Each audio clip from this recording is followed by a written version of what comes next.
Yo estuve leyendo el informe, el que salió ahora. En realidad Sí. el informe es un informe de una evaluación de los últimos 5 años, Ajá. donde muestra del periodo 2010 al 2015 y va mostrando las fluctuaciones que la temática ha ido teniendo a raíz también de los cambios en la política, ¿no? De cómo también el gobierno tuvo una política de redistribución de recursos hacia los sectores más carenciados y eso hizo en algunos momentos bajar, subir algunos índices. Pero que después, después con el problema inflacionario, como esa ayuda también se fue, la misma problemática inflacionaria se fue quitando, ¿no? la efectividad de la ayuda. Y lo que dice básicamente, a mi parecer, el informe es que ha habido una pobreza estructural que ronda el 30%, un poco menos, que no cambió estructuralmente, pero sí a la cual en determinados momentos se le asignaron muchos recursos. Y eso hizo que la situación, vamos a decir, se paliara. Pero lo que el estudio dice es que estructuralmente no cambió la situación de pobreza de esas familias, sino que se le asignaron muchos recursos a través de todos los subsidios que se le fueron otorgando, y ahora ese nuevo 1,5 millones de pobres, en realidad no es un nuevo 1,5 millones de pobres, de gente que no era pobre y ahora va a ser pobre, sino que eran gente, muchos de ellos, que tenían aportes, tenían subsidios, se les han ido quitando y ahora la situación de ellos va empeorando. Claro. Creo que también hay una pobreza en el análisis de la pobreza, ¿no? Porque también creo que hay que entender la pobreza, sobre todo de estos sectores como el conurbano nuestro, donde hay estratificación también de la pobreza, ¿no? Yo creo que acá hay un sector que creo que es inclusive, ahora que se nos cumplieron 3 años, el que más quedó damnificado después de las inundaciones de La Plata, que es un sector que no es el más carenciado, vamos a decir, ¿no? Porque justamente los sectores más carenciados son los que más apoyo han tenido del Estado. O sea, son los que más subsidios el Estado ha ido bajando a través de los subsidios de familia, de familia numerosa, de niñez, todo lo que ya conocemos, ¿no? Jefe de familia.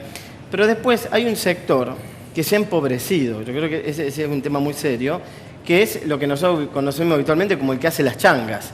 El que es albanil, el que tiene una motito, el que trabaja, por una parte no accede a los subsidios del Estado, tampoco accede al crédito, no accede al trabajo en blanco, y entonces ahora, en este momento, es el que más va a quedar dolido. Y, en este momento. Henry, Y hay ¿qué un factor panorama cultural tenemos? también. Porque tenemos un panorama que parece ser cada día más complicado, ¿no? Todavía no llegaron los aumentos de los servicios. No, me parece que el panorama es patético, porque arrancamos con unos grandes aumentos, fundamentalmente en todo lo que es la canasta alimentaria.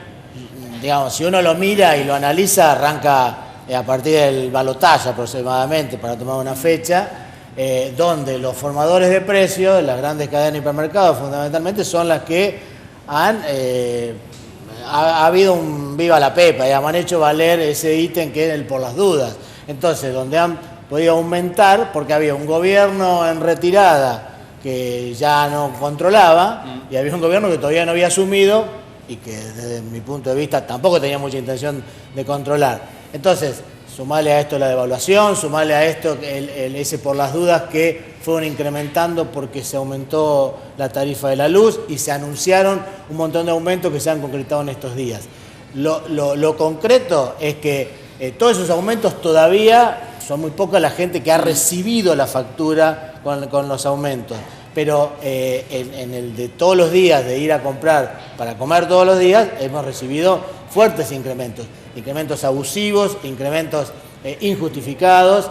Y como te decía, donde fundamentalmente las cadenas de hipermercados son las que tienen la posibilidad de formar precios, Sí. porque te compran toda la producción, porque tienen su propia producción, porque Los van supermercados, siempre parece... A mí me gusta cuando hablo a veces con Calvete. Calvete Sí. sabe mucho de todas estas cuestiones, de a dónde está la trampita, de dónde se forma el Calvete precio. representa Sí. a una parte, porque se dividió en un momento de Sí. la Federación de los Comerciantes Chinos, pero además tiene un estudio, Es una consultora desde ese lado de donde- que hace todo este tipo de análisis. Bueno, pero digo, como Indecom. Calvete hay un montón Índice de de consumidores. asociaciones o de espacios que hacen permanentemente estudios e informes.